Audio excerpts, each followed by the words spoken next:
Hello, welcome to Sixth Form Open Evening. My name is Miss Walsh and I'm going to be talking to you about religious studies, philosophy and ethics. So philosophy and ethics, it's an exciting and engaging course and it really encourages students to think outside the box. So when we're talking about philosophy is all about how do we know, what do we know, asking the big questions of life. It's quite a difficult concept to understand if you don't know what it is. So on the next slide, there is a video that I'm going to show you that just kind of explains the ins and outs of it and talks about some of the things that we will be questioning in the course. It's a great choice if you are looking at careers in law, education, social work, politics, medicine, anything that's public facing. Philosophy and ethics is a brilliant choice because of the skills that you develop, in particular, kind of to critically analyse and evaluate. And it is a subject that is considered an academic subject by universities, and it is a desirable choice to higher education institutions. So please bear that in mind. So this clip, it's about 4 minutes long. It just kind of talks about what philosophy is. Now, bear in mind that in our course it is philosophy of religion, and we'll have a look at what that looks like after the clip. What I want to say as well is if your internet connection isn't very good or is a little bit weak, then you may struggle to watch this on the presentation, but I'll put the link at the end. So if your internet is struggling, just kind of jump forward on this, but do have a watch at the end.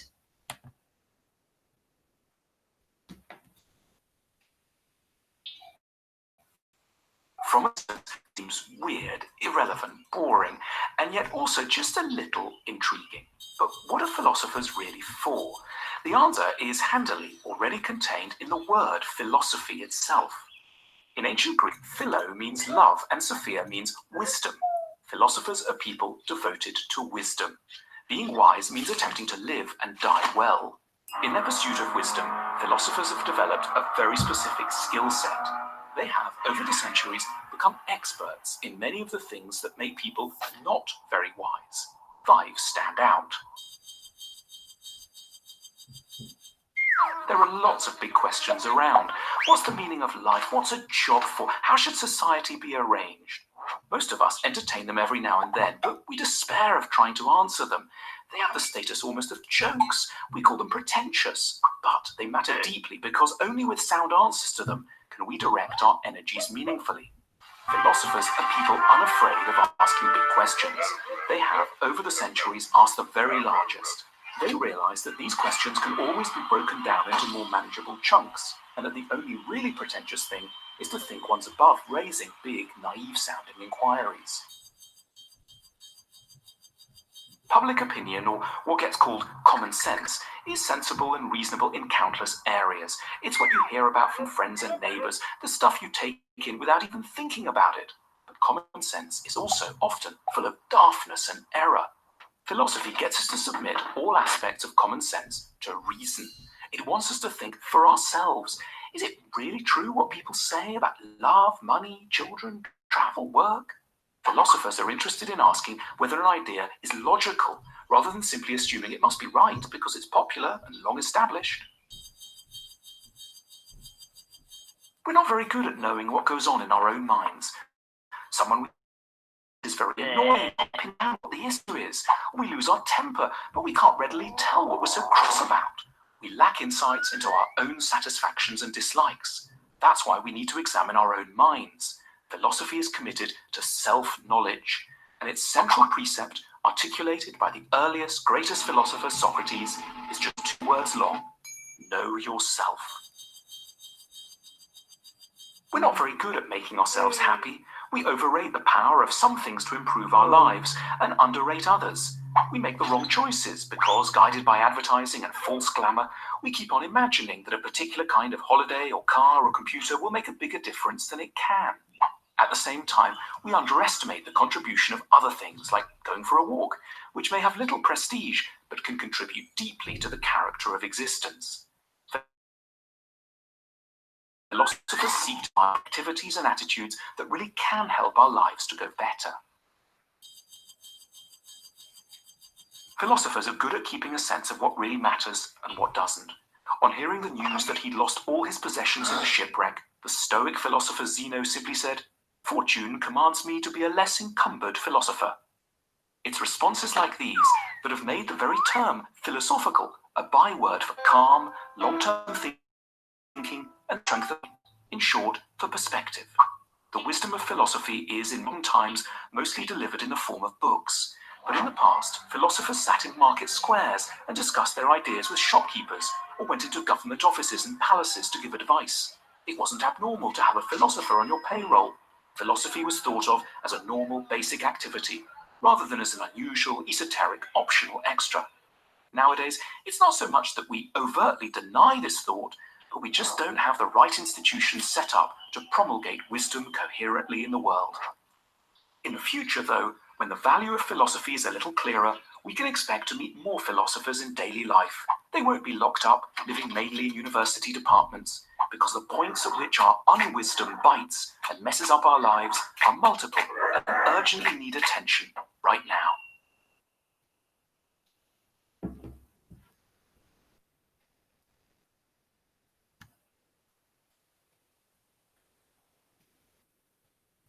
So there's obviously quite a lot to take in on that clip. However, I think we can condense what is philosophy all about to it being about big questions. So big questions about ourselves and how we want to live, how others live, and how we should live. Now, in the light of philosophy of religion, these are some of the things that we will be looking at within the course. So, does God exist, and can we prove God's existence? If so, how so? And the challenges to this. What should our goal be in life? So, should we always be seeking that which is good? Should we be looking for individual happiness? Should we be looking at happiness of society as a whole and service to others? And where does that fit into religion? And does science remove the need for religion? So, centuries ago, people would explain all types of things through religion, which now we have scientific explanations for. So, does that mean that we no longer need religion, or does religion now serve a different purpose? This ties in really nicely to the ethics side of the course. Ethics is a branch of philosophy, but it looks at how do we know what is right or wrong, or good or bad. So, does our ethics, our morals come from religion? Do we know that murder is bad because religion tells us it's bad? Or is it more than that? What makes an action good? Is it our intention, or is it our outcome? If we mean to do something good but something bad happens, is that still a good act or not? Are humans good by nature, or is it something that is taught and learned? So, are some people just born bad, or is that something that happens through socialisation? And are there objective moral goods that should never be broken? So, are there some things that are just wrong and we should never do? So, if we take, for example, murder, can murder ever be justified? If we're going to say no, then where does the death penalty fit into that? Is it okay to take a life for a life? And where does that fit into modern day society? One example that I sometimes give students to think about is this. Imagine you are walking down a road and it's a very busy road, and you see an elderly woman attempting to cross it. And she is struggling to judge the traffic, so you offer to help her across the road. And as you lead her out into the road, she gets knocked over by a car and injured because you misjudged the traffic. Now, was that action good because you had a good intention, or was it bad because there was a bad consequence where the woman was injured? Now, some moral philosophers would say that it's always about the intention. So, if your intention was a pure one and a good one, then it's always a good act, regardless of the outcome. Some would say that the act was bad because the outcome was that the woman was injured. And how do we prove somebody's intention? If we're going to say that intention is the deciding factor, then how do we know that people's intentions are pure? If you think about the example of giving to charity, some people give to charity because they genuinely want to help others. Some people give to charity because they want to increase their own reputation and look good in front of other people. So how do we work that out when knowing what is good, what is bad, who is good, who is bad? This then leads us into examining kind of modern contemporary issues. So if we look at some of the images, is it okay to grant some people euthanasia. So those who are terribly ill, should we allow them to take their own lives? If God is the creator of life, again, is that okay? And that leads into issues around stem cell research and abortion. Is there a role for religion in the modern day, or does it actually reduce our freedom? So is religion being used to control us rather than for anything positive?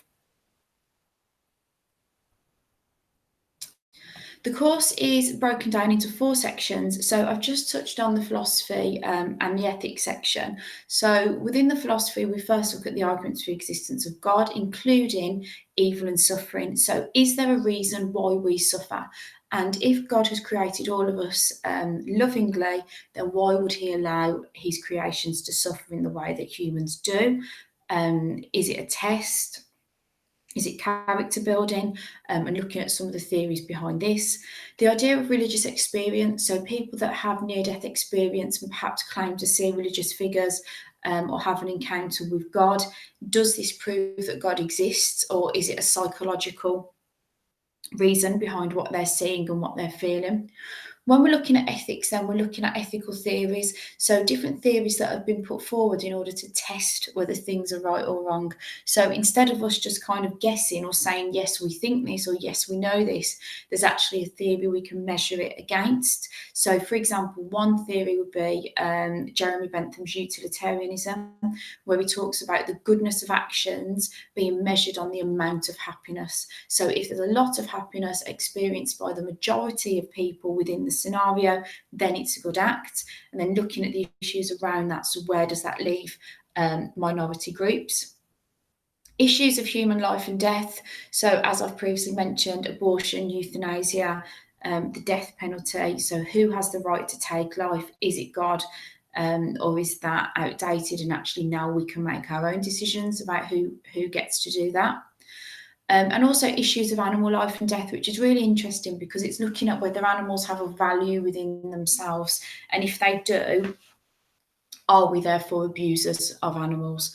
Or are animals here to make human life better? Section C is more focused on the study of religion, so looking at where religious people get their ideas of wisdom and authority from. So is it from religious text? Is it from the society in which they grew up? Can we ever really say it's directly from God? And how much human interpretation has gone into that? Looking at religious ideas of God and gods. So who is God? What is God like? Life after death. So what do religious believers believe about after we die? What happens? And can we still think some of these things in light of modern scientific explanation? Key moral principles. So again, where do religious people get their ideas of what is right or wrong from? And how do religious people uphold their religious identity in societies that perhaps are moving away from having such a religious influence? Section D is the dialogue section of the course, and this is essentially where you pull section A, B and C together and do an extended piece of writing that talks about the relationship between religion and philosophy and the relationship between religion and ethics. I know that there's been an awful lot to take in on that presentation and with the clip. If you do have any questions, if you are an internal student, as I said, just come and find me, come and have a chat with me. Or if you want to send me an email as an external student or a parent, then my email address is there. I hope that I've given you a good oversight, and we look forward to welcoming you.